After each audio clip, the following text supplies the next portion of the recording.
Venez, venez, venez, venez. Il y a une petite vidéo avant.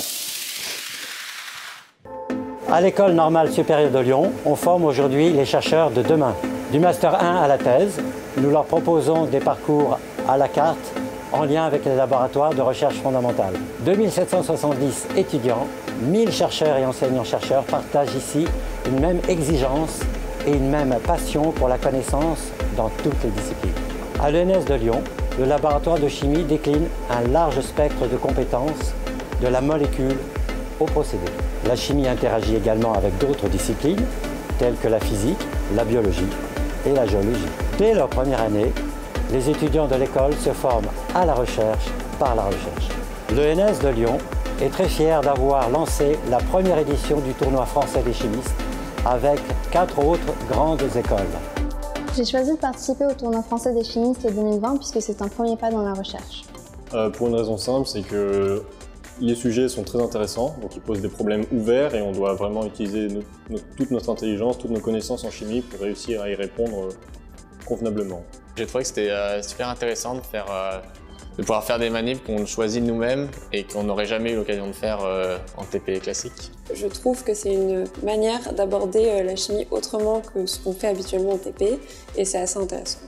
Le tournoi nous apporte de nouvelles compétences expérimentales grâce au TP, mais également de synthèse grâce au rendu hebdomadaire de résultats. Et ça nous apporte aussi des compétences de travail de groupe, en équipe et de travail bibliographique. L'École normale supérieure de Lyon est classée dans le top 10 des meilleures universités de recherche à taille humaine dans le monde. Voilà, un petit peu d'applaudissements pour les participants et participantes au tournoi français des chimistes. J'ai vu qu'il y en a d'autres dans la salle, hein. J'ai même vu des sweatshirts tournoi français des chimistes. Bonsoir à tous les quatre, à toutes les quatre. Merci d'être avec nous. 2 mots, alors... la deuxième édition vient d'avoir lieu, là. Hein, oui. Tournoi français des chimistes. Alors, donc, on va réexpliquer en 2 mots. Donc, d'autres écoles impliquées et des thèmes qui sont à la fois des thèmes ludiques, mais des vrais thèmes de recherche. Oui, en fait, c'est un moment de partage de la chimie. On essaie de transmettre la passion pour la chimie. Et les étudiants des différentes écoles vont préparer en amont des sujets intéressants. Par exemple, comment doser un piment, comment faire des oranges bleues, par exemple. Et le jour du tournoi, ils vont essayer de proposer des solutions à ces problématiques qu'ils ont préparées pendant un semestre par les biais des joutes oratoires. Bon, alors évidemment, vous l'avez dit, hein, les thèmes. Qui ici, c'est Marie.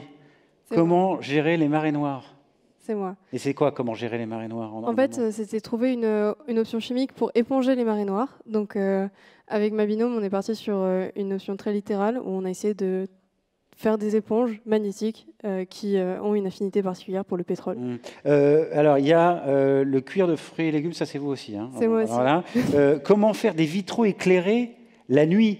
Ça c'est moi du coup. Ouais. Donc le sujet c'était de voir comment est-ce qu'on pourrait profiter justement de la beauté du patrimoine français et étranger toute la journée et surtout toute la nuit. Donc l'idée c'était de pouvoir avoir des composés qui permettent d'avoir des verres qui phosphorescent la nuit pour donc observer les vitraux sans éclairage artificiel. Et comme c'est l'artiste de la bande, comment je vais créer l'odeur de l'eau?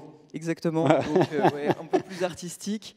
L'eau, on ne la sent pas, et pourtant, quand on est à proximité d'une source d'eau comme un lac ou la mer, on arrive à savoir qu'il y a de l'eau autour de nous. Donc le but, c'était de s'inspirer de la biochimie pour pouvoir reproduire donc, cette odeur de l'eau. Voilà, il y a ce côté ludique, mais il y a un côté très sérieux, parce qu'il y a des représentants de grandes entreprises qui sont là, qui font partie du jury. C'est important, ça, j'imagine, dans la démarche. Justement, on invite les industriels, parce que c'est les futurs chimistes, et donc d'un coup, c'est intéressant qu'ils soient évalués, ces démarches qui sont, eux, tout seuls gérées. Nous, on est là pour les accompagner, c'est eux qui gèrent leur projet tout seuls. Et on a besoin des jurys. Donc, on vous invite à tous, pour les prochaines éditions, à y participer si vous êtes Le 3e intéressés. Tournoi français des chimistes, ce sera quand? Ça sera le mois de mars de l'année prochaine à Paris.